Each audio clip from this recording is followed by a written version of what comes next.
Hi there, passionate bloggers and content creators. Welcome back to my channel. Have you been putting loads of hours of work into your blog but not seeing the results that you're hoping for? It could be that you're unintentionally making some of these commonly made mistakes by bloggers.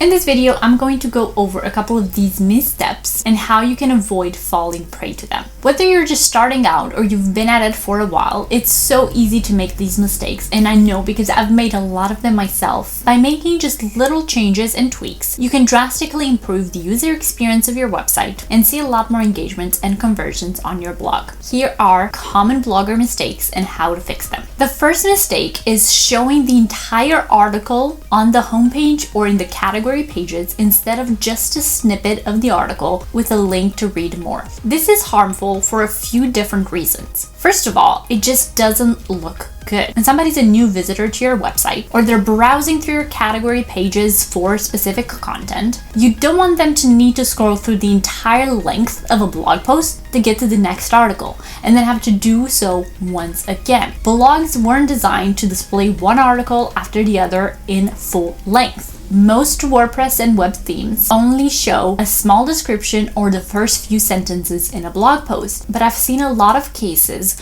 where bloggers either don't activate this feature or for some reason it's just been overridden by their theme and they show entire blog posts. This also results in fewer click-throughs, less traffic, less time spent on your blog by visitors because they will give up looking for what they're looking for if they have to scroll to a 2,000 word blog post to get to the next one, and it also can be quite damaging for SEO. Google will basically look at your website, and if the full length of an article is shown on 20 different pages, it's seen as duplicate content. If you've made this mistake on your blog, make sure to fix it. You can quickly go into your WordPress setting or your website settings and make sure that the entire article is not selected, and other times you might need to include a manual read more tag on your blog. This usually goes up after the second paragraph or so. It's obviously way easier to just find out the setting of the website, as it will fix this issue overall instead of you having to manually go and do it for every past and future blog post. But it's something that is worth doing. The second mistake that a lot of bloggers do is to pick a bad web theme or design, one that allows elements to overlap each other. If elements are out of place, they just provide such an ugly user experience. There's places where the text can be fully read, images overlapping each other, the menu not being clickable, and so on. It's just a nightmare for users and it just doesn't look professional. If I see a website where elements are all muddled up together, I'm not really sat there thinking, ooh, the content's just gonna be great. It's worth putting up with this. I'll usually just leave the website, and your readers are gonna think the same. So they're missing out on the great content that you're publishing because of these design mistakes. In a lot of cases, you can work with the theme you have to edit these, but if you can't find a way to do that or your theme is just not very user-friendly, it is worth considering a new WordPress theme or web theme. I do have a list of my favorite web themes that are super user-friendly and that just look absolutely stunning when no element is out of place that you can check out below. But don't forget to double check how your theme looks on multiple devices. This can also happen on mobile-only websites, and that is something that I usually also forget to check until 2 months later when I'm like, whoops, that photo was overlapping with that text for ages now. So make sure to keep an eye out for that and pick a mobile-friendly theme, because that will take care of the design aspect of it on mobile and other smaller devices automatically for you. If you want to make the theme that you currently have work for you and you just want to edit these elements, it might be worth hiring somebody off Fiverr to help you make those fixes. If you just can't figure it out, if the theme is too complicated, or if you just require to know a little code and you just can't be bothered, it's worth creating a user access for somebody on Fiverr and outsourcing that. The third mistake is that your outbound links open in the same tab. If you're making this mistake, as my dog would agree, you are losing out on traffic. And that is because instead of people being able to go to a link or a resource that you included in your blog post and then come back to the article that they were reading on your website to finish it, it takes them to that website in the same tab. Sometimes people will hit the back button and come back to finish the article, and other times they will just leave, like my dog is right now. So if you don't want that to happen on your blog, make sure to double check your outbound links So these are links that specifically go outside of your website to other websites and open them in a new tab. It's a very easy setting in WordPress and most websites offer it. The only place where I intentionally want the links I add to open in the same tab is towards the end of my blog post when I recommend what to read next. There's no point of people coming back to an article they finished, so in that case they can open in the same tab, but anywhere else on my blog they open in a new tab. Another mistake that I see bloggers make is not having an email list.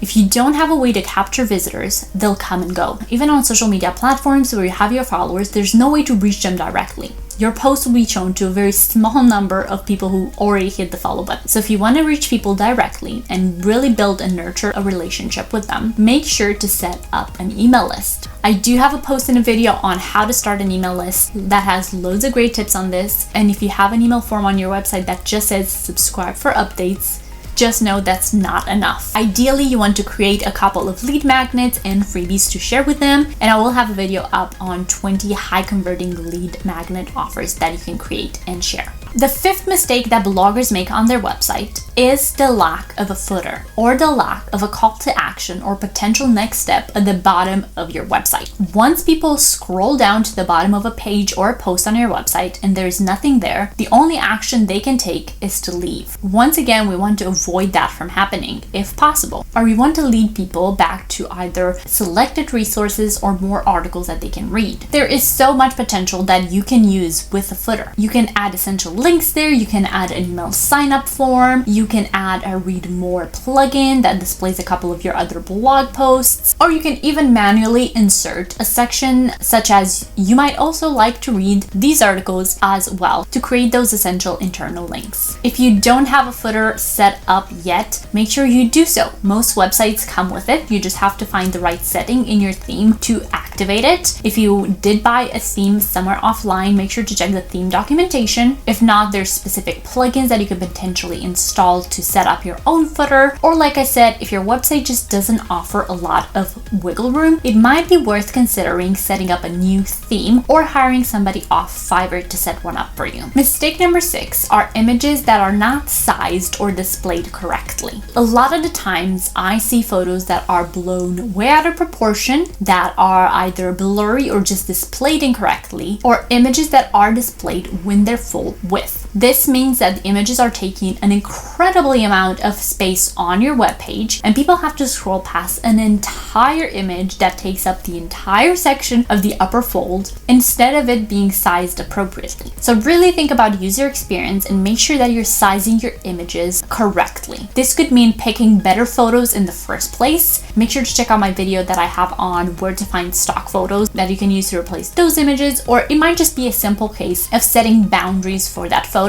that it can live in. Speaking of spaces, another mistake that I see often that personally kind of grates me is that there's not enough spacing in between all your blog elements. So your paragraphs, your sections, your headers, your images are all bundled up together in close quarters. This makes everything feel so enclosed, it looks unprofessional, and is generally not a good look. A really simple way to fix this is by adding more white space in between those elements. WordPress has a spacer that you can add a couple of pixels of space, usually between 20 to 30 pixels, will do the job between most elements. Because if you've tried adding space by adding blank lines before, WordPress and most websites will not count those as white space, and they just see it as a lack of content, so they'll push other pieces of content super close together. You might need to add a manual spacer instead.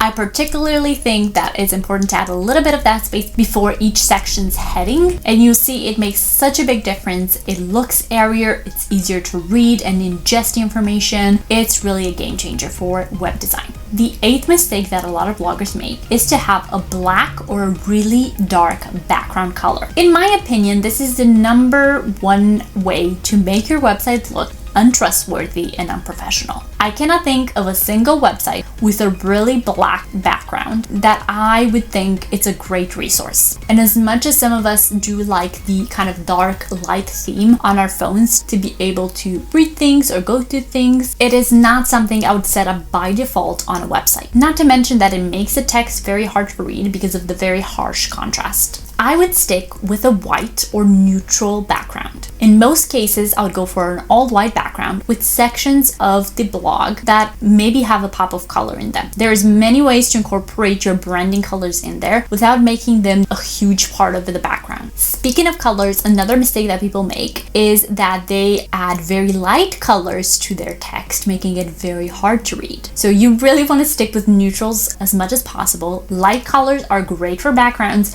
but they're not great for text. If your text is very light pink or orange or something that's just hard to read, people are not going to click on it. This includes your menu links as well as any affiliate links or links to your other blog posts. I usually try to keep the link color by default as blue, but you can change it to your branding colors. Just make sure that there's enough contrast between the background and the color you've chosen, and make the text bold if possible, as that will make it a little easier to read. And try not to add text on top of very busy images, as that also imposes a new problem. Mistake number 10, we're back on the technical side of things, is not having an SSL certificate for your website. This should be given to you for free and set up usually for free by your blog host. So if you don't have one up, make sure to contact them and they should set one up for you for free. But if one isn't set up, then your website link will read as HTTP instead of HTTPS. This also means that the not secure message will pop up, which usually is quite scary for visitors, especially if they have to make any sort of transaction or give away their email address or anything of that sort. People usually stay clear of it. So it is an essential thing to have on your website. And speaking about first impressions, another mistake that bloggers make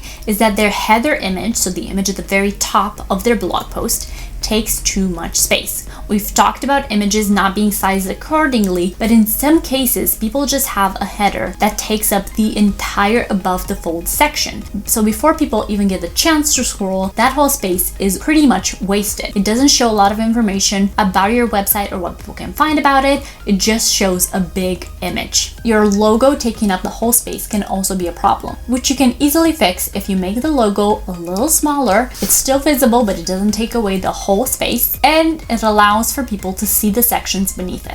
When it comes to the content, a mistake that bloggers make is that they're not formatting their blog posts and articles accordingly. If your blog posts are just text, you're doing it wrong. This might work for printed books or something where people would expect that format, but for blog posts and articles to be engaging, you need to add those formatting elements such as headings, different blog sections, bullet points, numbered points, images and graphics that make your point and help your audience understand the topic. There's so much you could do with blog posts to make them engaging and interactive, and just having the blog paragraph after paragraph is not it. The size of your font is also something to look out for. If the text is too small, not only does that make it hard to read for people, but Google actually penalizes websites where the text is too small. They assume that you're trying to hide the information instead of display it proudly, and it's something that you don't want to do. Make sure to go into your typography settings in your customize. That's usually where it is for most themes, but again, it might differ from theme to theme. Set up a legible font size. If you want to be notified by Google when something is wrong with your website, make sure to set up your Google Search Console. It's something that you can set up for absolute free, and Google will tell you if your blog and website have been indexed and if there are any formatting or indexing issues with it. So an alert that I see often in there is if the text is too small or the text is overlapping. So once again, they'll let you know if that is happening because they kind of see it as an error, and they can push your blog posts lower on the ranking system if that is happening. A few other mistakes that are rarer but do sometimes happen is having broken links on your website. So this means having links that lead to broken or missing pages. Make sure to try to check out for these links often and double check that all your links are in working order. If you have no menu navigation, no way at all for people to go around your blog, get to the different categories, get to the different pages, that can also be a lack in user user experience. And not having a search bar on your blog can also impede people from finding the information that they want. It's usually something that you can set up from the widgets, either in your sidebar or it comes on the top bar with some themes. And it's really worth having because you want to be a resource for people. So for example, if you're a travel blogger and you have various guides, you want people to come to your blog and search for a specific town or city that they want to travel to instead of going to Google. So it's really important to have that set up. When it comes to bloggers starting up, another mistake that I see is displaying ads too soon and displaying too many ads. In other words, your ads are taking over your blog, people can't get to the actual content of it, and you're not even paid enough by these ad networks and agencies to make your effort worthwhile. A lot of people jump the gun and just join Google AdSense as soon as, and they display a bunch of different moving ads for every second paragraph, and it's just too overwhelming. I would steer clear of ads altogether until you reach at least 5,000 page views a month. You can join AdSense or Newer Media. These are some great ad agencies to start with, but I would suggest waiting until you hit about 15 to 20,000 page views a month and joining She Media. This is the ad network that I'm with, and they pay a lot better for the same amount of traffic. Their requirement is usually about the 15K mark, and that is page views per month. But if you submit your application, they sometimes let people in a little early if your content is high quality. They set up everything for you once you join, and if your ad frequency is too much or you don't want the specific type of ad like the video ads that play automatically display on your website, they can take care of that, so there's no problem. This is a great way to make passive income off your website but without taking away from user experience too much. And another mistake that bloggers make is not monetizing their website. I see a lot of bloggers who just write because they're passionate about a topic, but they fail to monetize it in any way. If you don't know how to get started with monetizing, I do have a separate video on that, but don't think it's wrong for you to earn something by creating content. I really think that content should come first, but if you've been blogging for a while and you're ready to take that step, you can do it. But the biggest mistake by far is not having a blog. A blog is really the best way to grow an online audience, monetize your passion and knowledge, create a community, and establish yourself. Blogging businesses are thriving left and right, and yours can be next. If you're ready to take that step and start your blog, make sure to check out my tutorial on how to set up a blog or get blog hosting and start today at thesheerapproach.com/Bluehost. Bluehost will enable you to start a free WordPress blog that has all the tools and features you need to avoid all the mistakes above, and you can be on your way to becoming a full-time blogger in no time. If your blog happened to be one of the examples above, please know I wasn't targeting you. I have made so many of these mistakes myself, but sometimes having somebody else offer you perspective on your blog is so vital. If you want to get live feedback on your blog, join my free Facebook community for bloggers at the Smart Blogging Approach. It's totally free to join, and we have a lot of threads for promoting your blog post to asking for feedback, so people can go through your website and your blog and give you their honest opinion. That is honestly one of the best ways to grow, because as we might know it, when we share our blogs with our friends and family, they're gonna go really soft on us, but when it comes to sharing it with strangers, they are a little bit more critical of it. Not to mention that a lot of these mistakes, even if they're little mistakes and they might not actually bother people, they could just result in less engagement, less traffic, and they can be so easily fixable. Let me know if you have any questions or mistakes that you don't like seeing on other people's blogs below. And if you learned something new, give this video a thumbs up and subscribe to be notified about new videos. I hope to see you soon.